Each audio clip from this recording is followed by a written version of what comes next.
For the first exercise, we're gonna be doing a flat bench. Big thing about this, I like doing it because you do get a fuller range of motion with the dumbbell press, but with this, because it's just one bar path, I don't really have to stabilize myself as much. And I just like it, one, for an overall push workout. This is gonna be the first one. The key thing is depress your scapula and retract it. Your chest is pretty much puffed out. The bar touches around nipple area, comfortability of your shoulder. Hands about shoulder width apart, maybe a little bit wider depending on how tall you are. I usually just make sure my wrists and my elbows are in line with everything else in my life because everything's going crazy. Is anything aligned? No, it sucks. But we're going to do 4 sets. I usually like to go, wait, hold on.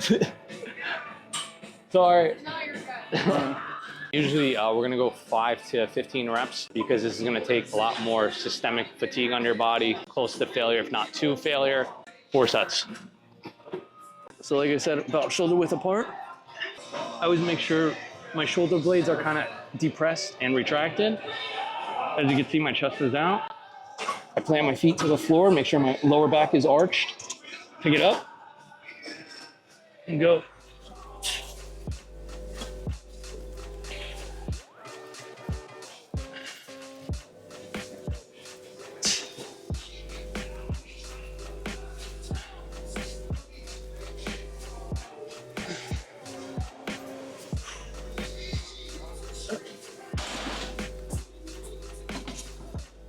Of course, that was just the warm-up set. Also, I don't weigh that much. I'm only like 171, so we're not going that much in weight. I just don't think you can lift it.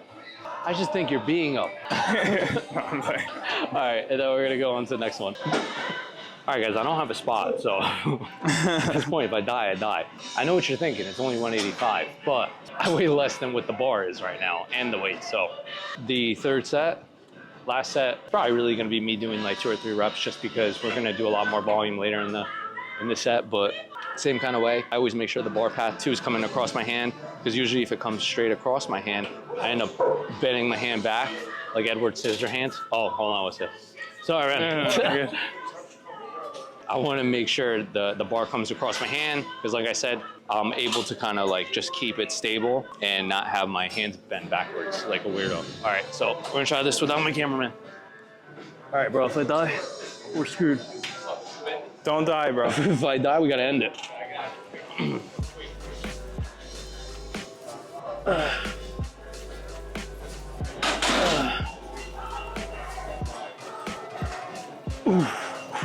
Mikey?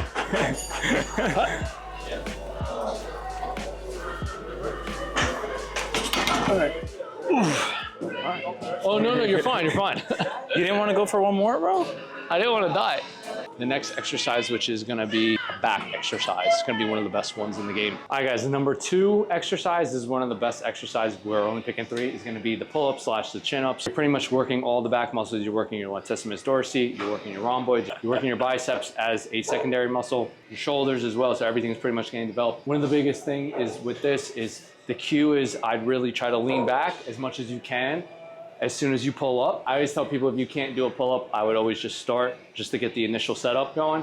But you want your hands about shoulder width apart. You want to make sure you have a deep stretch at the bottom. And then as you come up, right, you want to make sure just your chest kind of touches the bar. And the only way to really do that, as you come up, pretend you're leaning back as well. Yep. Come down all the way, feel that full stretch, fully lengthen the muscle, and then come up.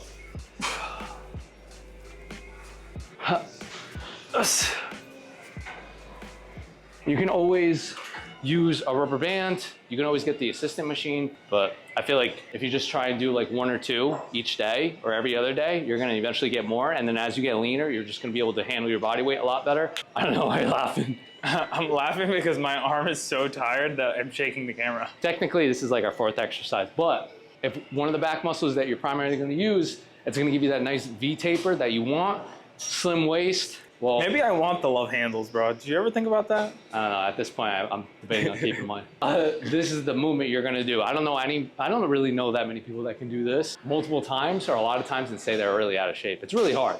If you can handle your body weight and do a lot of pull-ups, and I'm talking about like 20 plus pull-ups, it's really hard for you. I wonder how many I could do. It's, you can get a lot. It's pretty hard to get a good amount of these. I could do like 7 or 8 probably. That's pretty good. At 175? 170? Yeah, 170. No. You're 170? Yeah, like 169, 170. Yeah, you weigh less than me. How did that happen? I don't know. I used to be 300 pounds. That's because I keep waking in the middle of the night to go to the bathroom. And having a snack? Yeah, it's like a Stelly stick. And I have my aminos because I'm starving in the middle of the night. Yeah, no, me too. I'm so tired of this.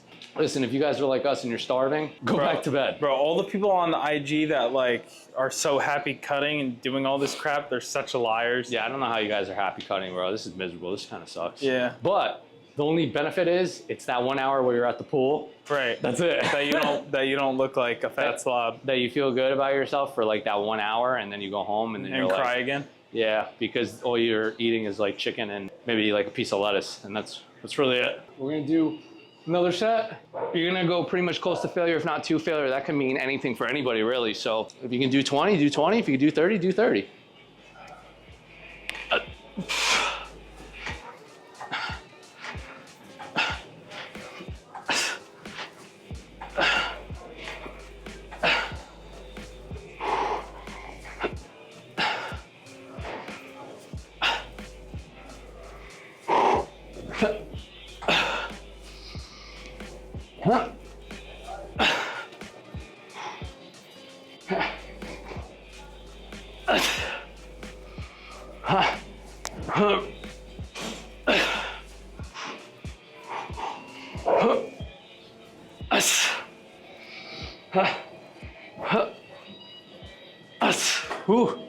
Listen, honestly, if you don't want to push yourself, I'm telling you right now, I didn't want to be here for the first, like, I think 10 minutes until I did cardio on an incline, and then it actually mentally got me here. Camera's at 1%. Camera's at 1%, I gotta switch the battery. All right, we'll be right back. Last one is gonna be for your abdominal wall. You can do different squats, you could do deadlifts, and they kind of indirectly hit it because you have to work your core, but technically you're not really building it. You have to work it. You have to put some type of mechanical tension, progressive overload to build a muscle, in which case we're gonna do a rope crunch, one of my favorite exercises, and then I would just do a regular setup. But for this one, we're gonna do a rope crunch. I love this. I don't like to do the hanging leg raise because you're gonna have a limiting factor of either your hands giving out before your actual abs do, or your hip flexors are gonna give out before your actual abs do. Don't do that. Don't do that to yourself. Don't do that to me. You're only gonna hurt yourself. So pretty much you're gonna pick a weight that's comfortable for you. You're gonna get on your knees. Pretty much bring the rope to your ears where it's kind of comfortable. Keep your elbows tucked in. The only thing that's really moving on this is you're engaging spinal extension and flexion. And because of that, you're working your erectus abdominis, transverse abdominis, and then you have your obliques. Predominantly, the only thing I really like to do for abs is spinal extension, flexion, in which case it's just you really need rope crunches and then sit-ups. For that reason. The keys with this is this isn't a whole body movement. A lot of people like to make this like a whole body movement where we're like swinging like this, or like your hips are coming back like that. Don't do that. Stop doing that. Instead, you want to keep your hips in the same positioning, an arch in your lower back, pull the ropes to your ears kind of where it's comfortable for you. And the only thing that's moving here from this point, do not crunch and then come back. You see that movement? That's wrong. We're not doing that. You keep your hips in the same spot, and the only thing that's moving is your spine, right? Think of bringing your elbows to your knees. Coming up slowly, fully lengthening the muscle. Boom. So like I said, some people do this. So you're engaging with your hips. Some people just do this. And now there's no spinal extension and flexion, and at that point, you're just working your hip and flexors. some people just do nothing. And some people just don't do anything.